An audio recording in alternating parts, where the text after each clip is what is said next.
अस्सलाम वालेकुम dear students. आज हम मैथ का लेक्चर सेट्स पढ़ेंगे। सेट्स मैथ में बहुत ज़्यादा इम्पॉर्टेंट हैं और ये तकरीबन हर बुक में है, मिडल की, एफएससी की, मैट्रिक की, तो इसलिए इनको समझना बहुत ज़रूरी है। तो चलें आए शुरू करते हैं।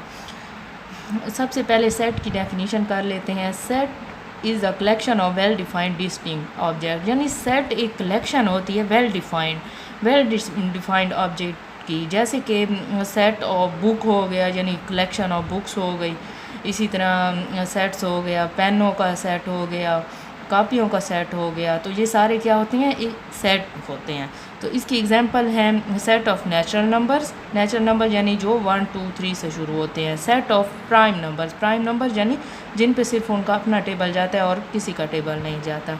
तो सेट की कुछ काइंड्स हैं, वो हम डिस्कस कर लेते हैं। Set of whole numbers. पहले है सेट ऑफ होल नंबर्स, यानी होल नंबर का सेट। होल नंबर का सेट को W से ज़ाहिर किया जाता है और ये शुरू कहाँ से होता है, ज़ीरो से, और ये इन ब्रेसेस में बंद होता है। इनको कहा जाता है ब्रेसेस। ब्रेसेस में बंद होता है और ये ज़ीरो से स्टार्ट होता है, 0 1 2 3 एंड ये ऐसे ही जाता जाता है।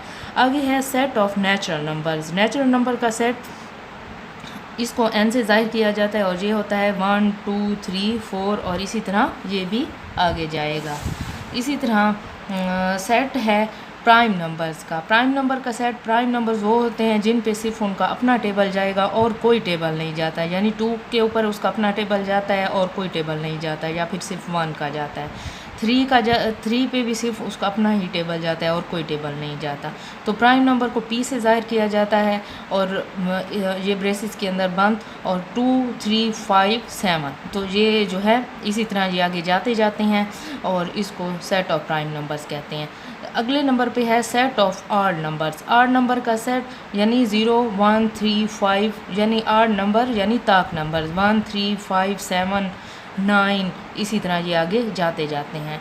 अगले नंबर पे है set of even numbers. Even numbers यानी जुफ्त नंबर्स। इवन को ई से ज़ाहिर किया जाता है और ये है 2 4 6, यानी 2 का टेबल होगा इसमें, यानी 2 के टेबल पे डिवाइड होगी जितने भी इसमें नंबर्स आएंगे।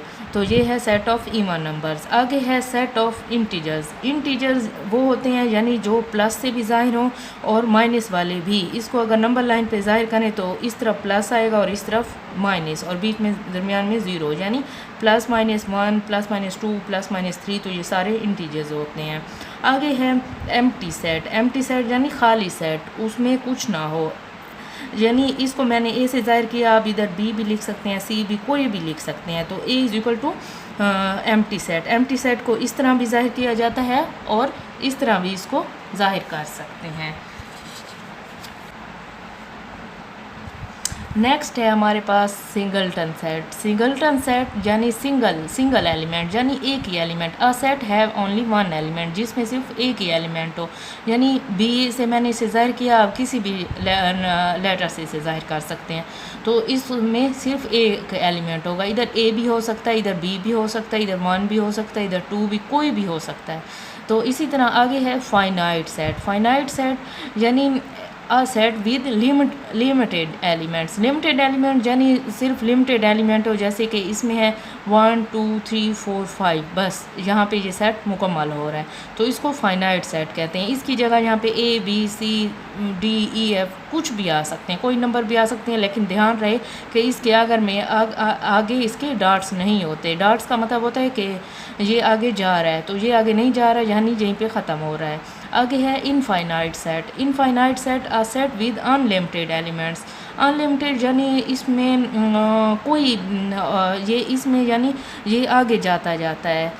ये डॉट्स यही ज़ाहिर कर रहे हैं कि ये नंबर जो हैं ये आगे जा रहे हैं, यानी इन्फिनिटी तक जा रहे हैं, यानी कहीं तक भी ये जा सकते हैं। तो ये 1 2 3 से, और इधर आप इसको किसी भी एलिमेंट से लेटर से ज़ाहिर कर सकते हैं। आगे है इक्वल सेट। इक्वल सेट होता है, equal set have the same element. Equal set में हमेशा सेम एलिमेंट होते हैं, एक जैसे एलिमेंट्स होते हैं। यानी अब ए है हमारे पास एक सेट, उसमें है ए बी सी एलिमेंट है, और बी है उसमें भी ए बी सी है, तो दोनों में ए बी सी है, तो ये इक्वल सेट इसको हम कहेंगे।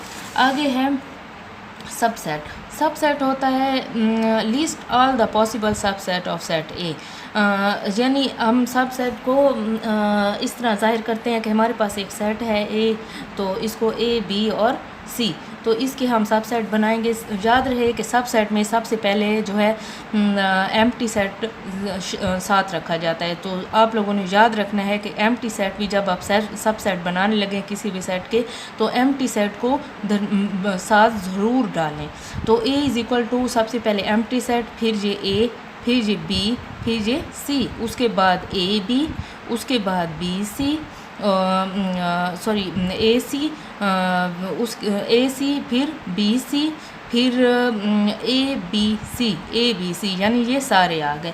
अब सबसेट बनाने के लिए एक फार्मूला भी होता है, यानी टोटल कितने सबसेट बन सकते हैं किसी भी हमारे पास कोई सेट हो। तो इधर ये है फार्मूला 2n। n जो है वो नंबर ऑफ़ एलिमेंट्स को ज़ाहिर करता है। एलिमेंट्स क्या होते हैं, ये वाले ना, तो इनको 2 की पावर, अब इसमें कितने एलिमेंट्स हैं, 1 2 और 3 हैं, तो 2 की पावर 3 इधर लिख दिया तो 8। तो हम लोग देख सकते हैं कि सेट ए हैव 8 सबसेट। तो कैसे हम गिन भी लेते हैं इसको, 1 2 3 4 5 6 7 8, तो उधर भी 8 बन रहे हैं। तो आसान तरीके से हम लोग इसको इस फार्मूले के तहत हम लोग इसको सॉल्व कर सकते हैं। आगे है हमारे पास प्रॉपर सबसेट यानी A is a proper subset of B if there is at least one element in B not contained in A. यानी प्रॉपर सबसेट वो होगा कि ए के जो एलिमेंट होंगे वो बी में पाए जाएंगे, लेकिन कोई एक ऐसा एलिमेंट होगा बी का जो ए में नहीं होगा। जैसे कि मैं आपको इस एग्जांपल से समझा देती हूँ। ए इज़ इक्वल टू 1 2 3 है और बी इज़ इक्वल टू 1 2 3 4 है। तो आप देख सकते हैं कि इसमें 1 2 3 है और इसमें 4, यानी ये जो 4 है ये इसमें नहीं है। तो at least one element of B is not present in A, तो इसलिए हम लोग इसको प्रॉपर सबसेट कहेंगे और इसको इस तरह ज़ाहिर किया जाता है, a is a proper subset of b. तो इंशाल्लाह अगले लेक्चर के साथ मैं दोबारा हाज़िर होंगी। आप लोग कमेंट में मुझे बताएं कि आप लोगों को किस चीज़ में मैथ में मुश्किल होती है। इंशाल्लाह मैं वो आपको ज़रूर समझाऊंगी। आपको मेरी वीडियो अगर पसंद आए तो इसको लाइक करें और मेरे चैनल को सब्सक्राइब करें। शुक्रिया, अल्लाह हाफिज़।